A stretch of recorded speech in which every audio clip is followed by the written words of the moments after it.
It's a bargain bottle drop this March from the Bottle Split Society, and join me today as we drink through them all. Hi there, my name is Lewis, and welcome to the Neckpour. This is the whiskey review channel where I give you my thoughts and opinions on a particular bottle of whiskey from the Neckpour through to the Dregs, my thoughts and opinions on whiskey, or my thoughts at tastings. And join me here today to open up the bargain bottle drop from the Bottle Split Society. This is the March tasting pack. I'm a little bit late reviewing it. But yeah, 6 fantastic whiskies here, 50 mils a pour, and all for £23. Can't do too much better than that. Before we get into this, just a quick little thing about the Bottle Split Society, founded by a guy called Vlad, and it's all about open and honest sharing of bottles, dram shares and bottle splits, as well as organised online tastings. Fantastic, fantastic stuff. I'll drop the link to join below and the link to their Instagram down there in the details of the video. And if you go up there, you can see me trying the January Sherry Pack, which was their first drop. But yeah, let's get into this. So firstly, we'll start with this one. This is the only world whiskey and the only blend in there.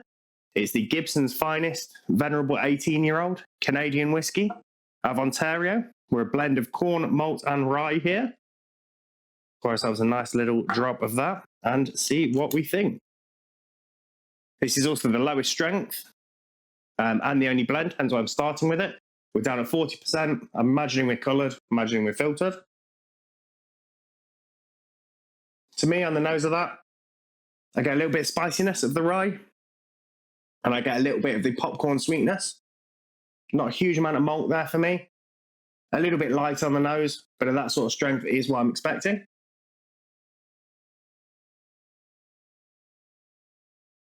Moving on to the palate, heaps of sweetness from the corn. A little bit of spiciness of the rye. A little bit of biscuitiness. Very grain forward on the palate. Never would have thought that was 18. And then through to the finish. Very, very short. Very, very sweet. Fades a little bit fast. And with a little bit of kind of wood char to that. Interesting. Not necessarily my kettle of fish, but a decent way to open your eyes to a new genre. I mean, Canadian's not something I've drunk a lot of. And not at all bad for a kind of light sipper, but it's not setting my world on fire, that's for sure. Move on to the second one. This is a single grain. Port Dundas here. 17 years old for this one. We're up to a big 58% cask strength.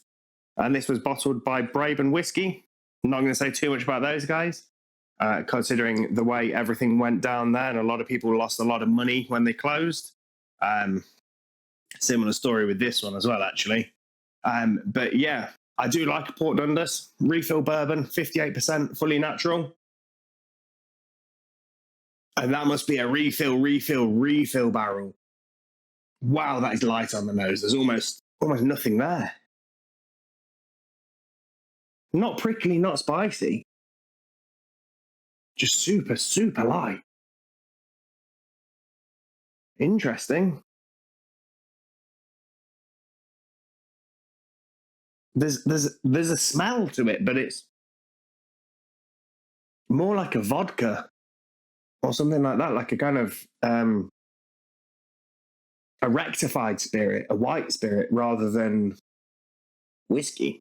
Really interesting. Let's give it a little taste and see what we think.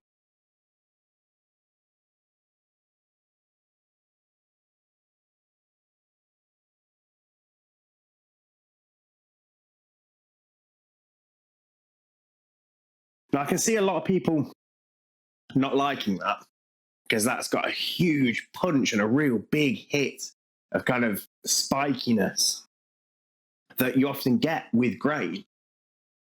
I love it. I think that's great. It's really light. It's really easy drinking. It's really quite summery.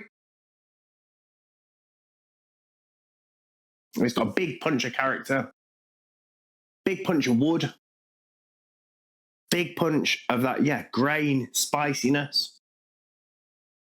Quite light on the palate, but finishes quite thick and deep and almost porridgey on the finish, like creamy, milky.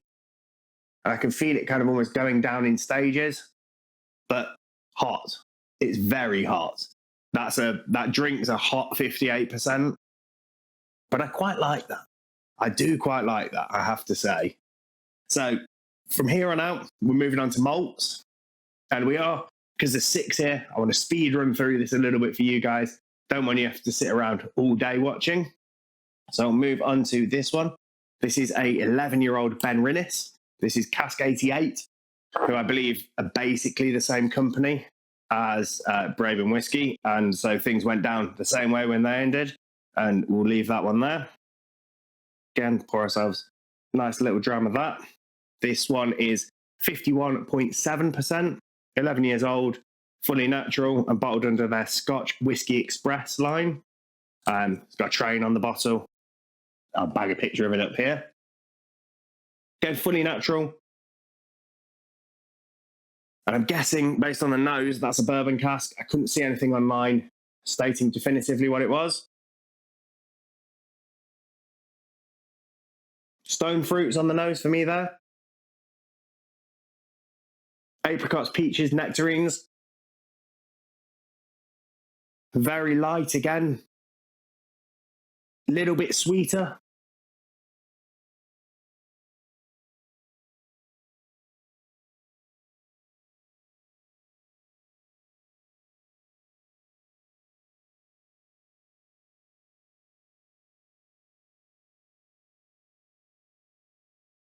That's almost like medicine.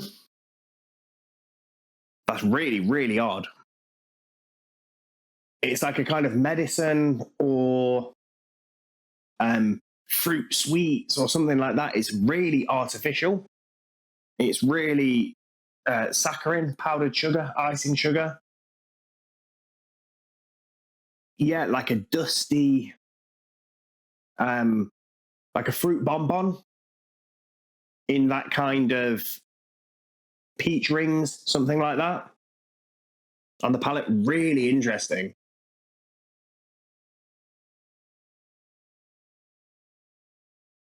But there's almost no finish to it.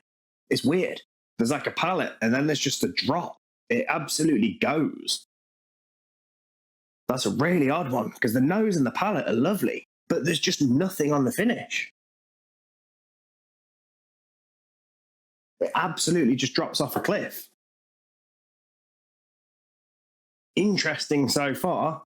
I'd say this half of the table, there's not anything there I love, but they're not bad whiskies objectively, but each of them a bit too spiky, drops off flat, too watered down to go for this side. Let's hope this side is where things are saved. I have kind of done it with the exception of the weakest, then the grain, then the malts going up in strength, and we're ending with a big peaty number.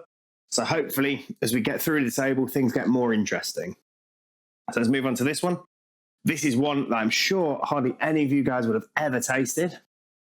Not the distillery, I'm sure you've all tasted Neckpour. Massive, massive distillery, putting out huge amounts of whiskey for blends. But this is bottled by Project W. It's a single cask. It looks to be Turkey exclusive and chosen by Berkey Adelaide. That's obviously not how you say his name. My Turkish pronunciation is absolutely not up to snuff. But yeah, this is a Neckpour, fully natural single cask. And that is perfume on the nose. It's light, it's floral. But yeah, that's like a woman's perfume to me. I don't mean that at all in a bad way on the nose. Actually smells lovely. Not 100% whiskey though.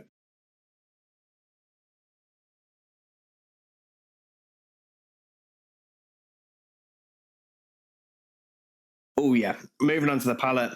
Lovely woody notes. I'm going to say again, that's a bourbon barrel there. So I'm getting toffee pennies, cream, vanilla, lovely finish, little bit of pepper, little bit of a kind of residual sweetness, and then a little bit of cut flowers coming back on the finish. 57.5% here. Doesn't smell it, doesn't drink it, goes down super easy. If you're in Turkey and you can see a bottle of this, that's my pick so far. Lovely, lovely stuff. Really enjoying that. Biggest name in the tasting we'll move on to now. It's the Glenlivet Nadora. Scots Gaelic for natural. It's Nadora. So we're fully natural, cask strength, and these are all finished in a particular cask of full maturation. This one, based on the colour, is 100% the Oloroso with 60.3%. And that looks lovely. Absolutely lovely. Looks thick and sticky, pouring it out of the bottle. And yeah, to see one of the big name distilleries putting out something that enthusiasts want brings a smile to your face, doesn't it? God, that's a bit different to everything we've had so far. That's a big, sweet spice bomb on the nose. Baking spice. Candied apples. Lovely, lovely stuff. Again, I wouldn't have guessed 60.3 on that. So probably pretty young to be staying up at that strength. And I think these are full maturation as well, these Nadoras. So let's give this one a sip.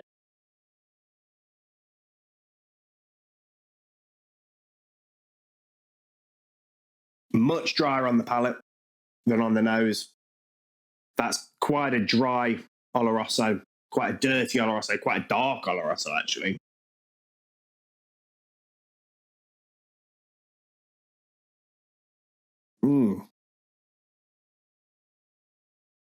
Tastes like licking a Dunwich warehouse floor.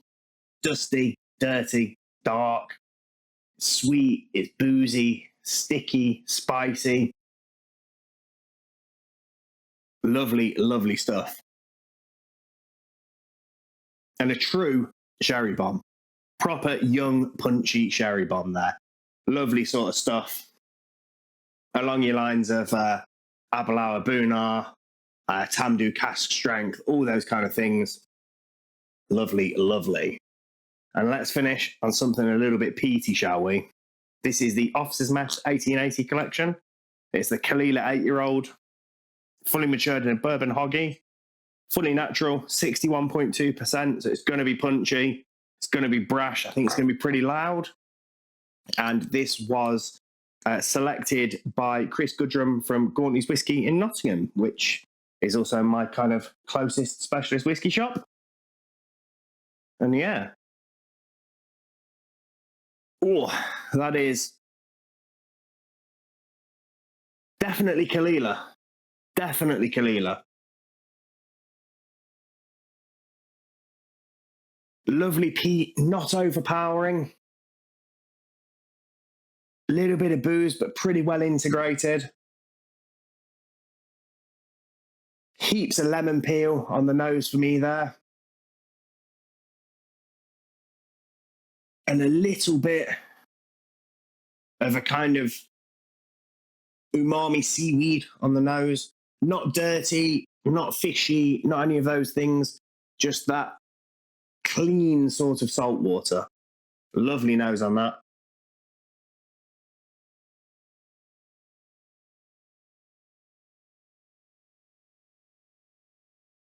That peat's actually really, really sweet on the palate. That bourbon hoggy is doing the real heavy lifting there. Getting toffee layered on top of the peat, like a smoked caramel, something like that. That is a really, really, really good whiskey. And for the price, ooh, can't go wrong at all. But yeah, to wrap this one up then, 3 misses, 3 hits, as far as I'm concerned. 2 watered down on this one. Be really interesting to see what this tastes like at a proper strength, not filtered, anything like that. I think the bones of a pretty good whiskey are there. It tastes a bit younger than the 18 years because of how cold Canada is. Maturation's a little bit slower. Pretty good. This Port Dundas is just so very light. I think the cask was a bit too dead. And because of how dead the cask was, could have done with another 5 years, something like that, just to bring a bit more character out of it. Not bad, not offensive. Just a little bit dull and a little bit spicy still. The Ben Rinnis. This is the oddball of the pack because that nose is stunning. The front of the palate, really pretty pleasant. Plenty of flavour. And then it just falls off a cliff. No idea where that's going. Couldn't tell you what's wrong with that, but there's just something not quite right. This Neckpour here, I think this is my dram of the day. This is lovely, lovely stuff.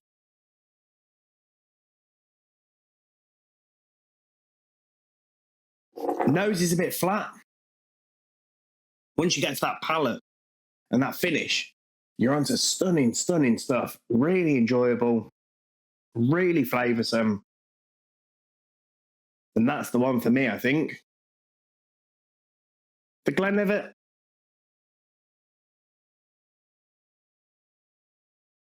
It's running a big young sherry bomb. There's worse places to look than that, that's for sure. But I think you can look at sort of anything Signatory Vintage you're putting out in their 100 proof series. A lot of their stuff is sherry maturation, and you're going to get sherry bombs from distilleries a bit cheaper than that would be to pick up. Although, again, under £4 a dram, the total price for these, yeah, that's an absolute cracker. And then this Kalila, whew, that is lovely. But, you know,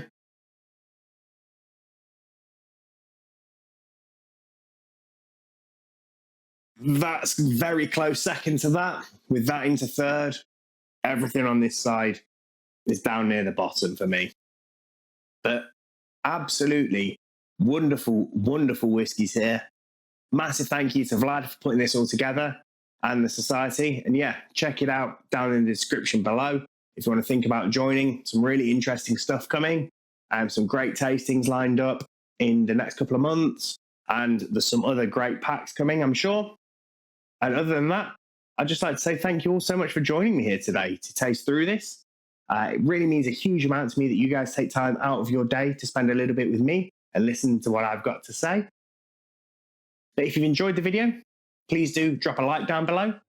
Got any thoughts on any of these particular bottles? If there's anything you want to see me try in the future, drop it down below. If you've really enjoyed the video, hit that subscribe and that notification bell so you're informed next time that I post. But other than that, until the next time, I'd just like to say cheers, Salancha, and I'll see you again.